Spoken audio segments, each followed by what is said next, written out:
Vous pensez connaître les dragons? Ces créatures ailées, crachant du feu, amassant des trésors? Eh bien, oubliez tout ce que vous croyez savoir. Le dragon que vous imaginez, popularisé par les films et les jeux, n'est qu'une facette d'une créature bien plus complexe et ancienne. En réalité, il n'existe pas un dragon, mais des dragons. Et ceux d'Europe sont particulièrement fascinants. Préparez-vous à un voyage à travers les mythes de notre propre continent, car l'histoire du dragon européen est bien plus sombre et profonde qu'il n'y paraît. Contrairement aux dragons asiatiques, souvent vus comme des esprits sages et bienveillants liés à l'eau et à la chance, les premiers dragons européens sont des créatures chtoniennes. Ce mot vient du grec kroton, qui signifie la terre. Ce sont des forces primordiales, nées des entrailles du monde, bien avant les dieux et les hommes. Pensez au python de Delphes dans la mythologie grecque. Ce n'était pas juste un gros serpent, c'était une entité prophétique, une puissance originelle que le dieu Apollon a dû vaincre pour établir son propre ordre sur le monde. Ce combat symbolise la victoire de la civilisation et de la raison sur le chaos primitif de la nature. Ces dragons chtoniens ne sont pas forcément mauvais, mais ils représentent une puissance brute, indomptable. Ils sont les gardiens des lieux sacrés, des trésors cachés ou des passages vers l'autre monde.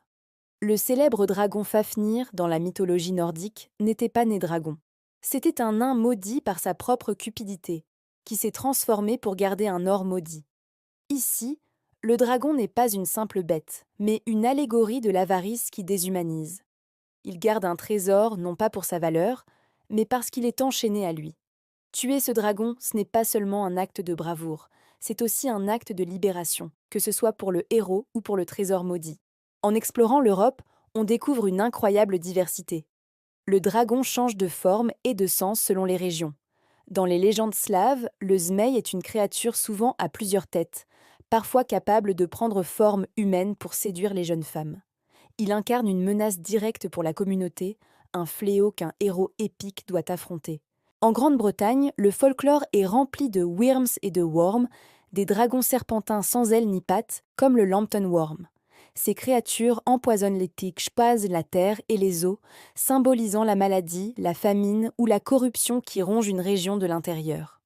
Dans les Alpes, on trouve le Tatzelwurm, une créature plus petite, mi-chat, mi-serpent, crainte par les paysans.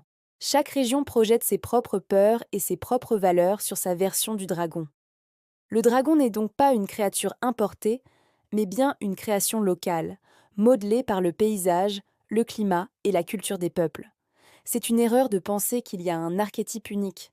La seule chose qu'ils ont en commun, c'est leur nature de l'autre, de ce qui est étranger et puissant. Avec la montée du christianisme, l'image du dragon va connaître une transformation radicale. Il devient l'incarnation du mal absolu, l'adversaire de Dieu, le serpent de la Genèse réincarné. Le combat contre le dragon n'est plus seulement la victoire de l'ordre sur le chaos, mais la victoire du bien sur le mal, de la foi sur le paganisme.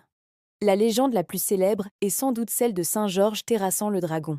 Dans cette histoire, le dragon terrorise une ville et exige des sacrifices humains. Saint Georges, un chevalier chrétien, intervient non pas pour tuer la bête immédiatement, mais pour la maîtriser au nom de Dieu. Il la ramène en ville, soumise, et propose aux habitants de se convertir en échange de leur salut. Le dragon n'est plus une force de la nature, mais un outil de conversion.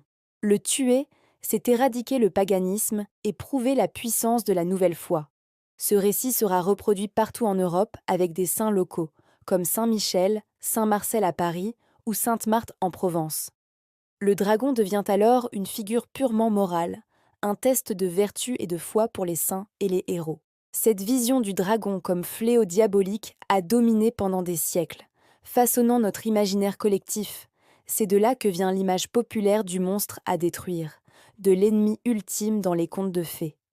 Le dragon n'est plus une force primordiale, il est simplement le méchant. On perd alors toute la complexité de ses origines chtoniennes et de son rôle de gardien. Il devient un obstacle, un faire-valoir pour le héros. Pourtant, même dans cette période, des nuances subsistent. Prenez le dragon gallois, le Ichdregotch, le dragon rouge. Sur le drapeau du pays de Galles, il n'est pas un ennemi mais un protecteur, un symbole de la résistance du peuple gallois contre les envahisseurs saxons, représenté par un dragon blanc. Ici, le dragon retrouve une fonction positive, celle d'un esprit tutélaire, un emblème national puissant.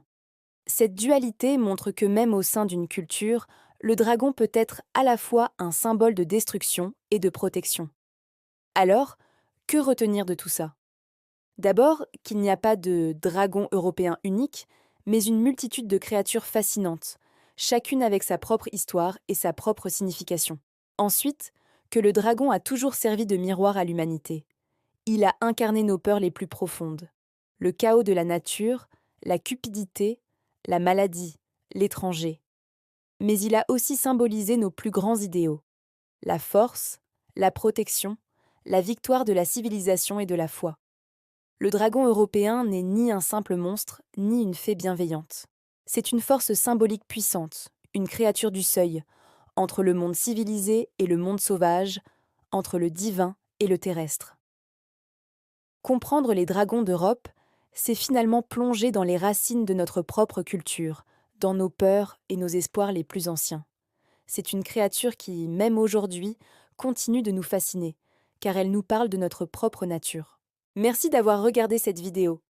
Si ce voyage dans la mythologie vous a plu, n'hésitez pas à laisser un pouce bleu, à partager et surtout à vous abonner pour ne pas manquer les prochaines explorations.